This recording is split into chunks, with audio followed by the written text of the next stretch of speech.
he asked me to come and read something for him, and That's really so I'd cool. like to do that.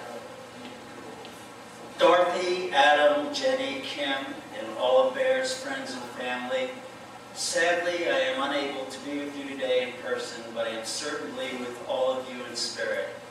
Buddy Bear, I love you. There have been so many great bear stories I've told over and over again to new friends I've met over the years. Bear and I met around 1974, if my memory serves me.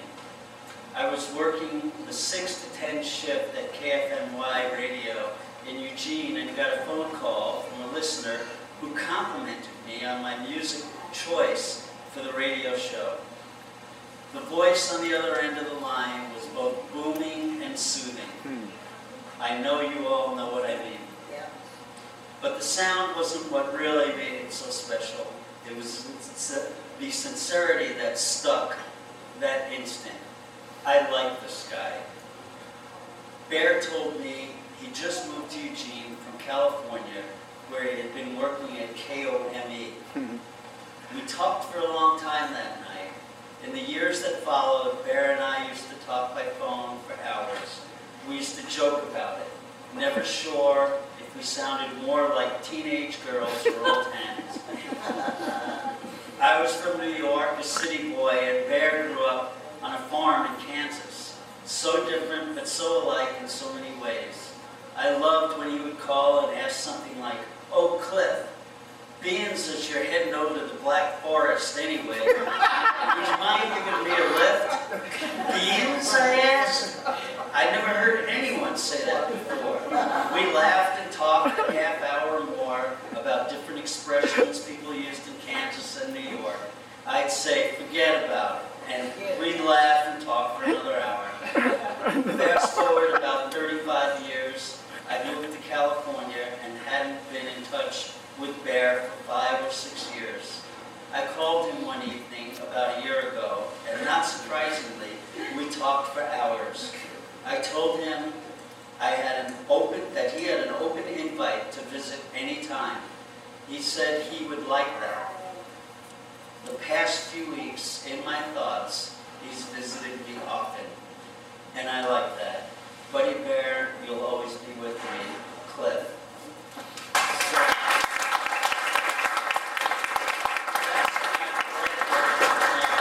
And, you know, I kind of feel the same about Bear. When I first met him, and I had just driven across the country from New York, and I remember telling him this horror story about me breaking down in Hays, Kansas. And it was 103 degrees, and I spent 2 nights there, and I thought I was in hell. I remember Bear said, that's where I'm from. I felt like I had just offended, you know, like James Earl Jones. Because he was my guy that I'd listen to, you know, I could hear it's KPZI TV, you know, just like the CNN. So Bears are local and, you know, James Earl Jones hero, and we all love him. Thanks. Good job, man.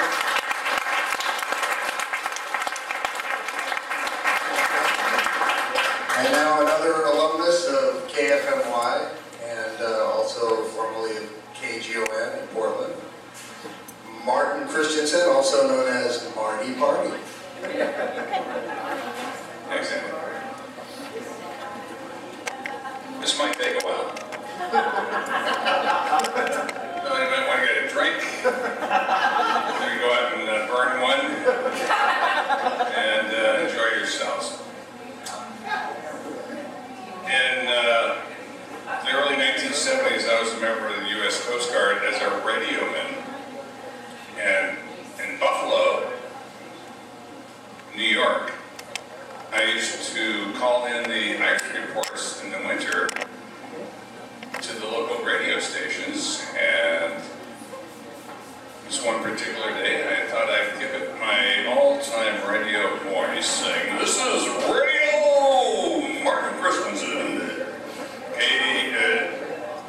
U.S. Coast Guard base Buffalo, and I gave the report like that. And the guy goes, hey, you're good. Well, okay, well, fine.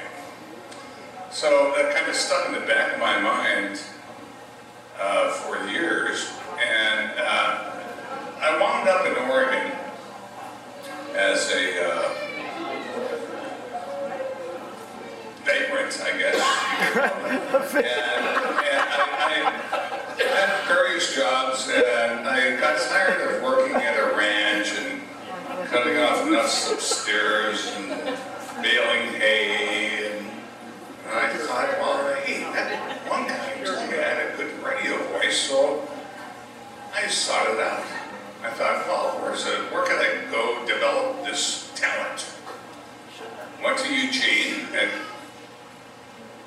LCC, Lane Community College. Talked to Jeff Young. Is Jeff still here? He left. And I thought, well, hey, Jeff, I want to get into radio. He goes, no, you don't. You don't want to get into radio because you're not going to make any money, and it's going to be a long, hard road to hoe, and just forget about it. And go, well, I don't think so. I think I really do want to get into radio.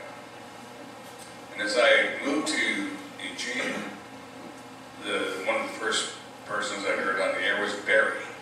I'm going, what is this guy doing here? He shouldn't be here. He should be in LA or New York or someplace where he could hone his talents because of that voice, that mellow tone voice that, well, when you talk to Barry, he had a twinkle in his eye. When you heard him on the radio, he had a twinkle in his voice. And I go, well, I could never work at a place like this and, match that kind of talent with Barry. And when I met him, he says, yeah, you're going to be okay. You're gonna be fine.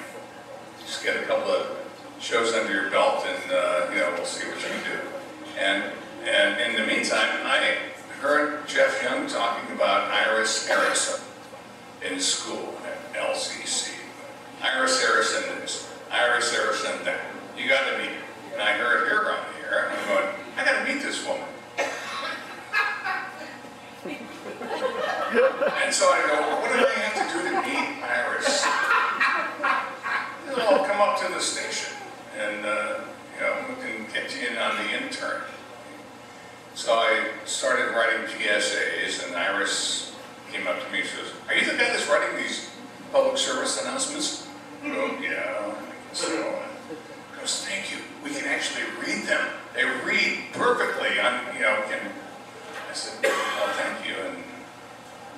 And we started developing a relationship, sort of. And Barry goes, Marty, no, you don't want to get involved with Iris. She's too much of a woman for you. You can't handle her.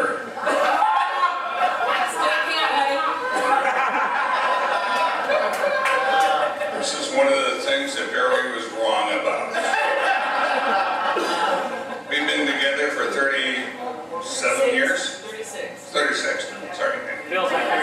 So, Barry wasn't right about everything. He just sounded Most things he was, but Iris, I love you, dear, and thanks to Barry and his negativity about you and I, we're still together. So, that's what I have to say about Barry, and I thank him for that. And I wish he was still here. Thank you. Amen.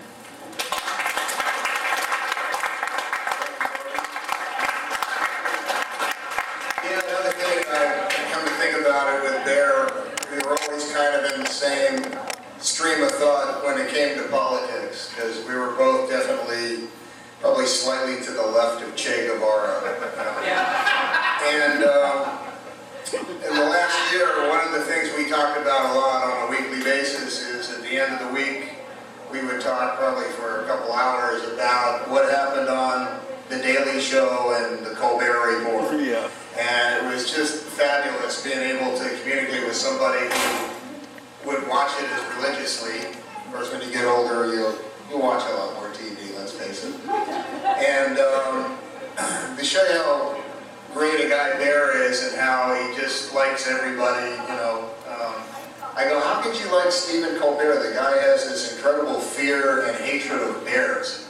Yet it did not stop Bear from loving Stephen Colbert. So I thought, you know, this guy is really a good guy. So we have anyone else who'd like to share a few thoughts?